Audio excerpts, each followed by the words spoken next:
Hi everyone, welcome back to the Minecraft world where we'll be continuing our tour of the Atta tori culture, continuing in the Nord region of the culture, starting at the Atta tori Nord Trail ruins, and of course the adjacent museum, which houses all of the artifacts from the trail ruin that we've excavated, which conveys the story of the region and also helps me store all of these various different things that I've uncovered that maybe aren't so useful. And we can actually look at that story because you'll see a bunch of ruined structures in the area.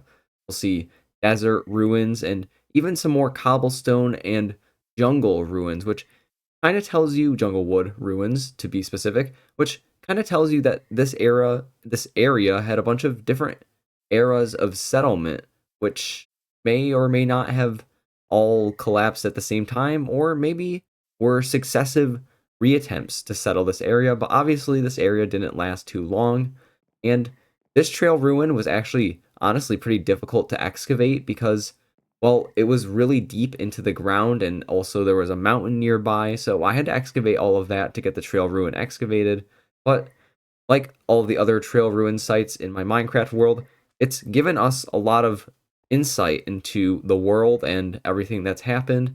And as we continue on into the Atta tori Nord region, we'll end up in the Domain of Miko, which is a village I've discussed in the past because it's actually a village that was uh, developed by my neighbors who, well, they were my neighbors at the time anyway, they aren't my neighbors now, but this was their region of the world, and, well, they didn't really get a chance to do too much with it before, well, one, they stopped playing, and two, I decided to really invest in this area.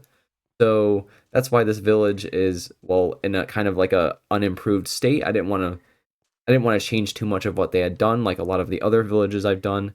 And maybe that's something you should consider too for your Minecraft world. If there are players who had at one point played on your world that no longer do, it might be worth preserving their areas. It's kind of like a historic, I don't know, a historic site like you would see in the real world. I don't know.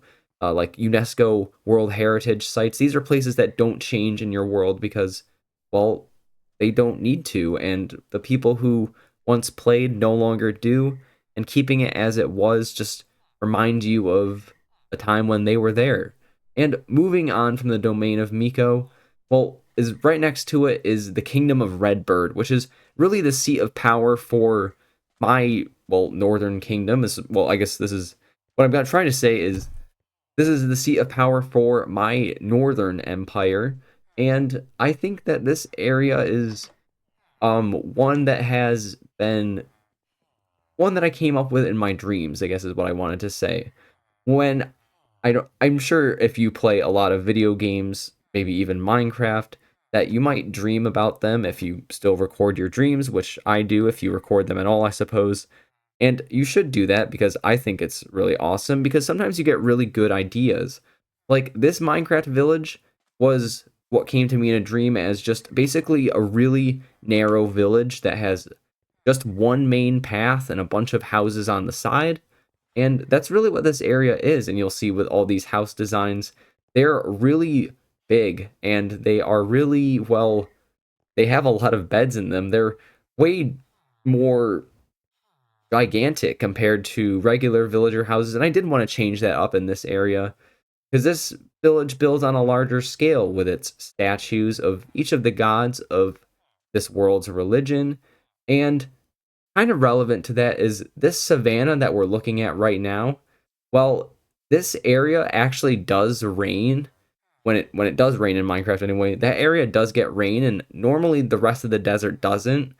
So it's kind of like a hidden oasis, which makes this village just feel so much more interesting. And that's why there's, of course, an obelisk in this area.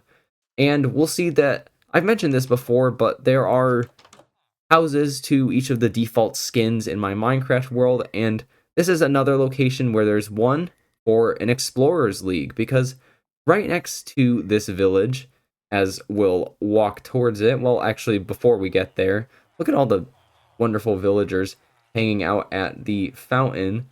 And, well, I can sit in my castle and they can come to me with their concerns at any time. And this castle is kind of like all the other castles. I've built my Minecraft world, so I really won't show it too much, but it's really simple, you know. I have a lava generator, I have access to my nether route, and I mean, it's just a chest storage room, nothing too fancy. And, well, finally, what we can get to is, well, a whole overview of the world that we've traveled so far. We've reached almost all the way to the north, and there's really not that much to look at. We'll be exploring some of the other cultures that are around us, but for the most part, we've really uncovered everything. And we can see, of course, more statues across this village. I kind of peppered them around the village because I thought it would be more interesting than just concentrating them all in one location. But at this particular location, well, we're at the Desert Temple.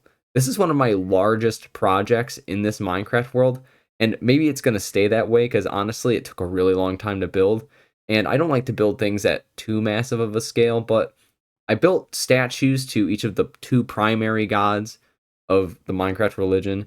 And here it's really just, I mean, it's basically my inspiration was kind of like, you know, Greek architecture, I suppose. It kind of looks like, I don't know, I guess my inspiration was like, I think the Parthenon is the right one. But what I also love about this area is that there's actually a stronghold right below this village. Because if you're familiar with Minecraft Bedrock generation, sometimes strongholds might generate underneath villages, and this village happened to be one. So on that way there, there's also a, well, trial chamber that I've also uncovered. But really, my idea here was also to give a sense of age by having all this sand pouring in to really tell you that this was once probably really excavated and really well maintained. But of course, time has gone on and it's not so much maintained. So obviously, that's one of the greatest things that you can do with blocks in Minecraft and your block choice is you can really show age. And kind of expanding on that is this well all the way down towards the path towards another village. This well is, of course, really filled with sand, so you can, of course, tell that time has passed. And I also showed that with these beam supports in the lower hall of the desert temple, well, of course, they've all burst open now that sand has really taken its toll on the area. But down here is where I have kind of like, well, it kind of makes you think of ancient Egypt maybe a little bit because with all the walls, I've decided to give more of like a kind of like, I guess, hieroglyph, but I've engraved with chiseled stone some sort of writing that you can't discern. And that's, of course, something I've mentioned a lot in my Minecraft world. When you're coming up with lore for your Minecraft world, sometimes it's really good to just leave the door open. Or if someone's playing your Minecraft world for the first time, you don't tell them everything, but if they were to wander your world and look at everything, they might be able to piece everything together. One of my other favorite things about this project was being able to connect Dragonvale all the way to Redburd as a sort of fast travel system because of course I have the nether route network if I wanted to use it, but I also wanted to connect the two villages together almost as more of like a story point purpose, and I really do think that that worked out in the long run. But we'll continue from the Desert Temple and we'll reach the village of Dragonvale. Well, I suppose it's also a domain, but it's the furthest reach of the Atta tori Nord culture. And, well, the history behind it is really that it was probably a settlement at some point in the past, and that's why you can see if we look in the distance, there's actually some sort of ruined plains village structure. And well, that's actually because in the way that this generated, it was probably due to chunk errors or just chunk loading.